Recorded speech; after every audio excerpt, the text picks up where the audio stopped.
Hey, welcome back to Vintage on Vintage. I'm Steve, and today we are going to take a trip back to 1971 to talk about something that I don't think we're ever going to see happen in Major League Baseball again. You know, in 1971, I was 10 years old, and I vividly remember this event throughout the season. And what it was the Baltimore Orioles became only the second team ever to have 4 20-game winners on the same team. So it had happened once before in 1920. The Chicago White Sox had 4 20-game winners. But, you know, since 1951, there's only been 6 times that a team has had 3 or more 20-game winners on them, and 2 of those times it was the Baltimore Orioles in both 70 and 71. But in 71, they were able to get that fourth player across the finish line, and I remember thinking that was fantastic. You know, I don't think it's anything we're ever going to see again. I mean, to put it in perspective, all of Major League Baseball the last time Major League Baseball had 4 20-game winners in a season was 2012. So it's just a different game now. But before we jump into who the players were, and we're going to learn a little bit about them, let's talk a little bit about those Baltimore Orioles. And, you know, they were managed by this guy, Earl Weaver, Hall of Fame manager. And in 69, 70, and 71, they made 3 consecutive trips to the World Series. You know, in 69, they won 109 games. In 70, they won 108. And in 71, they won 101. So that was one of the most successful 3-year runs ever. The only drawback was they only won 1 World Series. So, you know, in 69, we all know they ran into those miracle Mets. Then in 1970, they did win the World Championship with an easy win over the Cincinnati Reds. And then in 71, they lost in 7 games to Roberto Clemente and the Pittsburgh Pirates.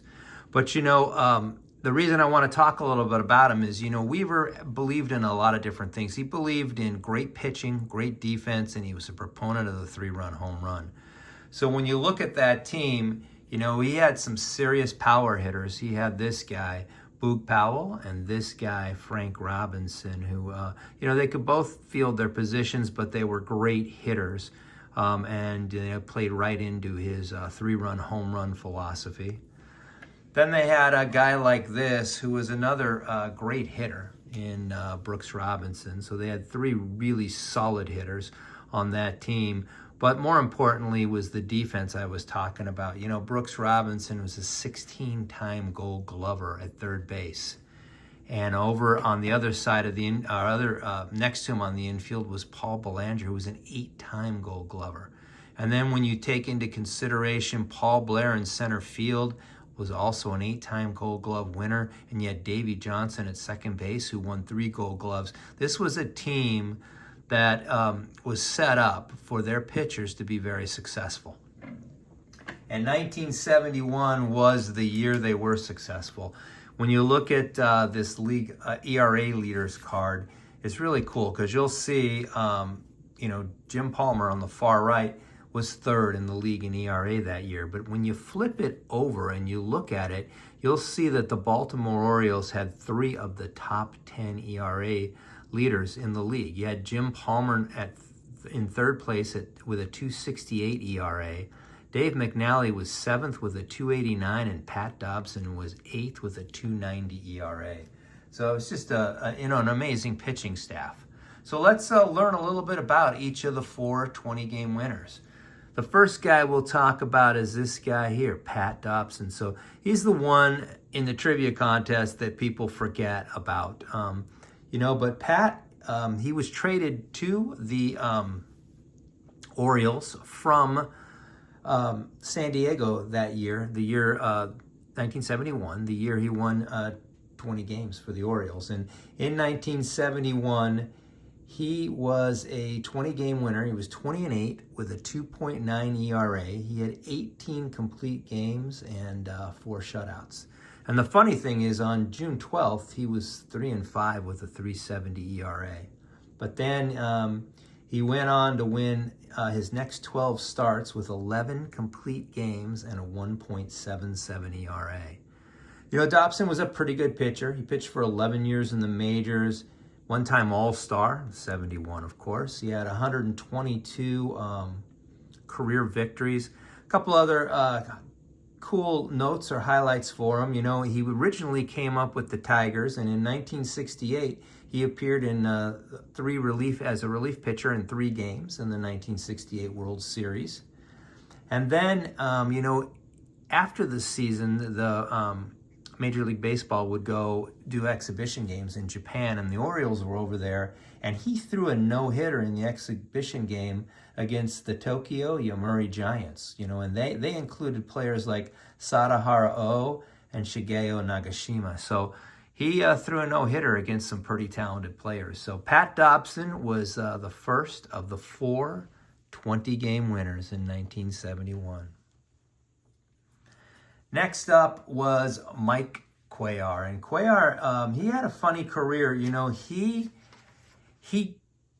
started late. So he didn't start pitching in the major leagues until he was 27 years of age. So he spent a lot of time in the minors and, you know, in the Cuban leagues. He's a Cuban ball player, and in the Mexican leagues. But, you know, he finally made it to the majors with the Houston Astros when he was 27 years old. And then he was traded to the Orioles, where he had some great success. You know, he was a junk ball pitcher. He had a nasty screwball that he could throw 3 different types of screwballs, and he was very superstitious. His teammates called him Crazy Horse. He, you know, he would walk off the mound, never touch the line, sit in the same spot, wear a blue suit on road trips, all kinds of superstitions. But, you know, it worked for him. He had an amazing career. You know, in 1971, he was 20-9 with a 3.08 ERA. He had 21 complete games and 4 shutouts. You know, for his career, he won 185 games. He was a 4-time 20-game winner. He was a 4-time All-Star. And in 1969, he split the Cy Young Award with this guy, Denny McLain. This was the second of McLain's back-to-backs, but they were co-Cy Young Award winners in 1969. You know, and a couple other things about Mr. Cuellar is he is 4th all-time on the Orioles list with 143 wins. He's 3rd all-time in shutouts with 30. And he was inducted into the Orioles Hall of Fame in 1982. So Cuellar was a really good pitcher when I was growing up. And the second of the 20-game winners, Mike Cuellar. The third guy is this guy right here, Dave McNally. And boy, could this guy pitch. You know, in 1971, he went 21-5 with a 2.89 ERA. He had 11 complete games and 1 shutout. And he missed, I think 5 weeks in the season due to some injuries. So despite missing 5 weeks, he was a 21-game winner. You know, he was born in Billings, Montana, and he's raised by his mother after his father died in the Battle of Okinawa. You know, in 1966, he came into the major leagues. He started playing in the major leagues very young. And in 1966, he made 2 World Series starts against the Dodgers. The second one, he battled this gentleman right here, Don Drysdale, and he shut the Dodgers out. During the time when the Orioles upset the Dodgers, they swept them 4-0. You know, McNally was a pretty amazing pitcher. He was 184 lifetime wins with a 3.29 ERA. He was a 3-time All-Star. He was a 4-time 20-game winner. You know, in 1968, his best season, he was 22-10 with a 1.95 ERA. He finished second in the Cy Young Award. That was 1968. He finished second in the Cy Young Award to, of course, Denny McLain, who won 31 games that year. You know, he was also a really good hitter. You know, he hit 3 home runs in 1968, and then he had at least 1 home run in 69 through 72 before the DH came in. And in the World Series, he hit 2 World Series home runs, including a grand slam. So he's the only pitcher ever to hit a grand slam in World Series history. You know, at 31 years of age, he was on a Hall of Fame trajectory. He had 181 wins at 31 years of age. But then his arm gave out. He didn't play. He only played for another year or two. You know, he finished with 185 total wins. His 181 wins as an Oriole is second all-time behind Jim Palmer, but ahead of guys like Mike Mussina, Mike Cuellar, Mike Flanagan, and Scott McGregor. He's third all-time on the Orioles strikeout list, and he's second all-time on the shutouts, and he was voted a member of the Oriole Hall of Fame in 1978.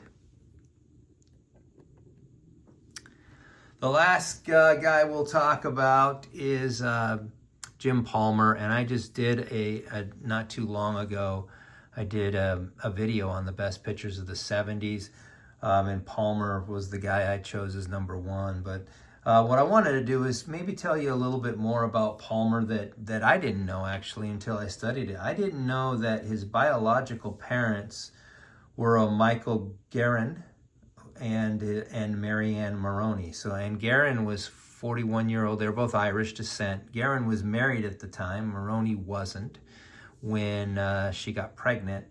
And when she had Jim, she gave him up to adoption.